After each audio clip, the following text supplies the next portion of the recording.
Hi, അസ്സലാമു അലൈക്കും, നമസ്കാരം. അഫീസ് കിച്ചണിലേക്ക് എല്ലാവർക്കും സ്വാഗതം.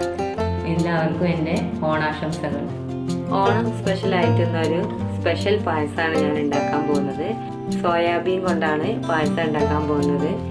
ഈ സോയാബീൻ പായസം ഞാൻ ഉണ്ടാക്കി ആദ്യം ഒന്ന് ട്രൈ ചെയ്ത് നോക്കി. അപ്പോൾ നല്ല ടേസ്റ്റ് തോന്നി. അപ്പോൾ നിങ്ങൾക്കും കൂടി ഒന്ന് ഷെയർ ചെയ്യാമെന്ന് വിചാരിച്ചു. അപ്പോൾ നിങ്ങളെല്ലാവരും ഒന്ന് ഈ ഓണത്തിനൊന്ന് ഉണ്ടാക്കി നോക്കണം. എന്നിട്ട് നിങ്ങളെ അഭിപ്രായങ്ങൾ അറിയിക്കണം. അപ്പോൾ ഇതിന് ഞാൻ എടുത്തത് 1/2 കപ്പ് സോയാബീനാണ്, പിന്നെ 1 ലിറ്റർ പാല്, പിന്നെ 2 കപ്പ് പഞ്ചസാരയാണ് എടുക്കുന്നത്. ഇതിലിപ്പോൾ ഞാൻ 1 കപ്പേ കാണിച്ചിട്ടുള്ളൂ. ഇതിന് 2 കപ്പ് പഞ്ചസാര യൂസ് ചെയ്യുന്നുണ്ട്. പിന്നെ ഒരു 12 അണ്ടിപ്പരിപ്പ്, പിന്നെ ഒരു പിടി മുന്തിരി, ഒരു 8 ഏലക്കായ, പിന്നെ ഒരു 100 ഗ്രാം നെയ്യ്. ഇത്രയാണ് ഇതിന് വേണ്ടിയിട്ട് ഞാൻ ഉപയോഗിച്ചിട്ടുള്ളത്. ഇനി ഫസ്റ്റ് നമുക്ക് സോയാബീൻ്റെ ആ ഒരു വേവിച്ചെടുക്കണം. അതായത് സോയ ചങ്ക്സിൻ്റെ ഒന്ന് ടേസ്റ്റ് ഒന്ന് നല്ല രീതിയിൽ വരാൻ വേണ്ടിയിട്ട് നമുക്കൊന്ന് തിളച്ച വെള്ളത്തിലിട്ടിട്ട് നല്ലതുപോലെ പിഴിഞ്ഞ് ഒരു 3-4 പ്രാവശ്യം പച്ചവെള്ളത്തിലും കഴുകിയിട്ട് എടുക്കണം. ആദ്യം 2 പ്രാവശ്യം ചൂടുവെള്ളത്തിലും പിന്നെ ഒരു 4 പ്രാവശ്യം ഞാൻ പിഴിഞ്ഞിട്ട് തന്നെ പച്ചവെള്ളത്തിലും കഴുകിയെടുത്തു. എന്നിട്ട് ലാസ്റ്റ് ഇതിൻ്റെ ഫുൾ വെള്ളം ഡ്രൈ ആക്കിയെടുക്കാൻ വേണ്ടിയിട്ടാണ് ഇങ്ങനെ ചെയ്യുന്നത്. സോയാബീൻ ചെറുതായിട്ട് അരിഞ്ഞെടുത്തിട്ടുണ്ട്. ഇതേപോലത്തെ ചെറിയ പീസുകളാക്കിയിട്ട് അരിഞ്ഞെടുത്തിട്ടുണ്ട്. ഇനി ഇത് പഞ്ചസാര സീറോ, അതായത് പഞ്ചസാര ലായനി ഉണ്ടാക്കിയിട്ട് അതിൽ ഒരു 10 മിനിറ്റ് ഇങ്ങനെ ഇട്ട് വെക്കുക. അപ്പോൾ നന്നായിട്ട് ഇത് മധുരം വലിച്ചു പിടിക്കും. എന്നിട്ടാണ് നമ്മളെ പാലിലേക്ക് ഇടേണ്ടത്.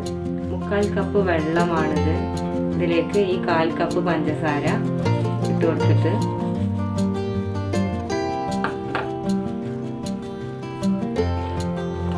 ഒന്ന് അലിഞ്ഞു വരട്ടെ. അലിഞ്ഞതിന് ശേഷം നമ്മുടെ സോയാബീൻ അതിലേക്ക് ഇട്ട് കൊടുക്കാം.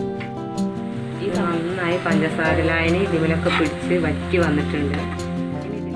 ഇതിലേക്ക് 2 ടീസ്പൂണ് നെയ്യ് ഒഴിച്ചു കൊടുക്കാം. എന്നിട്ട് ഒന്നുകൂടെ ഡ്രൈ ആക്കിയിട്ട് വറ്റിച്ചെടുത്തത്. ഇനി നമുക്ക് പാല് തിളപ്പിച്ചെടുക്കണം. 1 ലിറ്റർ പാലിന് നമുക്ക് നന്നായിട്ട് കുറുക്കിയെടുക്കണം.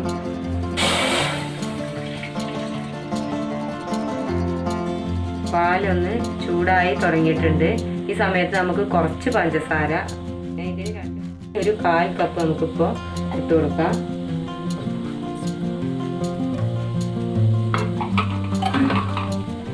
ഇനി ബാക്കി പഞ്ചസാര നല്ലോണം തിളച്ച് വരുന്ന സമയത്ത് ഇട്ട് കൊടുത്താൽ മതി. ഇനി ഇതൊരു യെല്ലോ കളറായി വരുന്ന വരെ പാല് നന്നായിട്ട് തിളപ്പിച്ചെടുക്കണം. പാല് തിളച്ച് വരുന്നുണ്ട്, നന്നായി ഇളക്കിക്കൊണ്ടേ ഇരിക്കണം. ഈ സമയത്ത് നമുക്ക് ബാക്കി പഞ്ചസാരയും കൂടി ആഡ് ചെയ്ത് കൊടുക്കാം.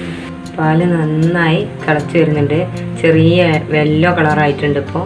ഇനി നമുക്കിതിൽ സോയാബീന് ഇതിലേക്ക് ഇട്ട് കൊടുക്കുകയാണ്. ചെറിയ യെല്ലോ കളറായിട്ടുണ്ട് ഇപ്പോൾ പാല്. ഇനി തീ കുറച്ചിട്ട് വേണം അത് ഇട്ട് കൊടുക്കാൻ. തീ ഒന്ന് കൂട്ടി കൊടുത്തിട്ട് നല്ല പോലെ ഒരു 10 മിനിറ്റ് തിളപ്പിച്ചെടുക്കണം. പാലും ഈ സോയാബീനും കൂടെ നന്നായിട്ട് ഒരു 10 മിനിറ്റ് നേരം തിളപ്പിച്ചെടുക്കുക.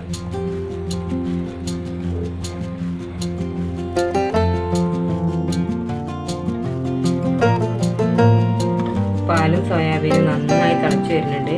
അപ്പോൾ ജസ്റ്റ് നമുക്കൊന്ന് തീ ഒരു മീഡിയം ഫ്ലെയിമിലാക്കി വെച്ചെടുത്തിട്ട് തിളപ്പിച്ചെടുക്കാം.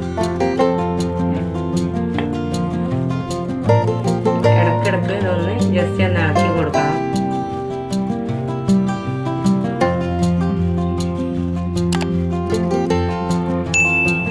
ഇനി ഇതിലേക്ക് ഏലക്കായപ്പൊടി ചേർത്ത് കൊടുക്കാം. ഇതിപ്പോൾ നന്നായി തിളച്ച് 10 മിനിറ്റ് ആയിട്ടുണ്ട്. നല്ലപോലെ യെല്ലോ കളറായത് കണ്ടിട്ട് ഇനി ഇതിലേക്ക് 3 ടീസ്പൂൺ മിൽക്ക് മെയ്ഡ് ആഡ് ചെയ്ത് കൊടുക്കാം. മിൽക്ക് മെയ്ഡ് ഞാൻ ഇൻഗ്രീഡിയൻസ് പറയുന്ന സമയത്ത് പറയാൻ വിട്ടുപോയിരുന്നു. 3 ടീസ്പൂണ് മിൽക്ക് മെയ്ഡ് ആഡ് ചെയ്ത് കൊടുക്കാം.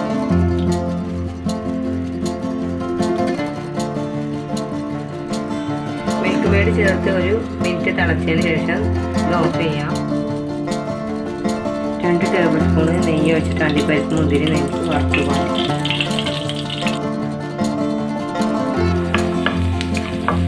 ബ്രൗൺ കളറായി വരുന്നുണ്ട്. ഇനി നമ്മൾ മുന്തിരി ഇതിലേക്ക് മുന്തിരി ഇട്ട് കൊടുക്കാം.